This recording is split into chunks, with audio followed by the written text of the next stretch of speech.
We are in the process as a board of putting together a group to do a surgery on the proposal, the baby report you're talking about, right? Right. So our legal affairs, because the one thing that I can say is that you cannot dissolve a company. The only body that can do that would be the shareholders.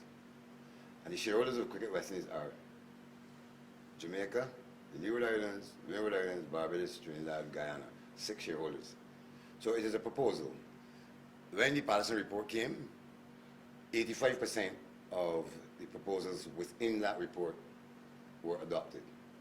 Similarly, the Wilkins report, we adopted some.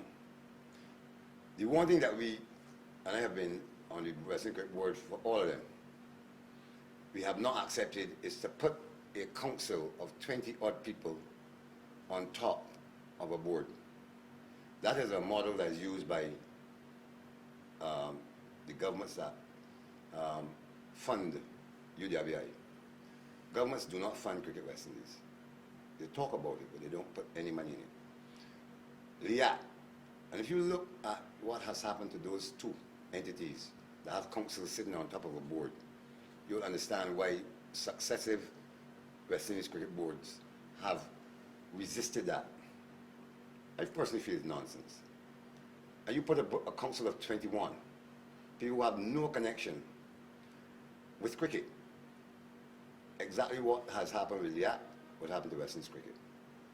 But our committee that we've put together will look at it, come back to the board, and then we will make our submission. But I remember the last report was the Barbados report. They said they would dissolve with Cricket West Indies. Cannot be done in law. I'm not a lawyer, but I am an investment banker. And I know you cannot take over a company. The only body that can do that would be the shareholders. So all 6 shareholders would have to agree to that. If one says no, it is over. But we will report to our membership and the people of Barbados in due course once that committee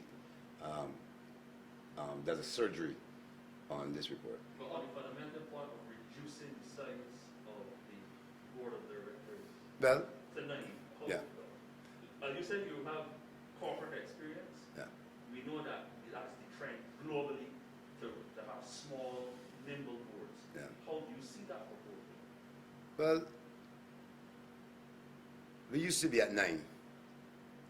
And because the directors are not full-time, what they did was to move it to 12, but they employ CEOs, chief financial officers, corporate secretaries, and so on. So if they say, and again, the shareholders will have to agree to this, you reduce the board, instead of having 2 directors per shareholder, you have 1. Once you have the executive arm functioning properly, I have no difficulty with that. But as I said, we're going to deal with it as a board, taking the advice of the committee which we put together, and the committee is a fairly high-powered one. You know? How soon do you expect the recommendation from the committee as to what to do? Well, the chairman in that committee, which is the Legal Affairs Committee, is Gregory Nichols, and we have asked that this thing be dealt with ASAP. So I hope that within a month that we will have a report, if not sooner.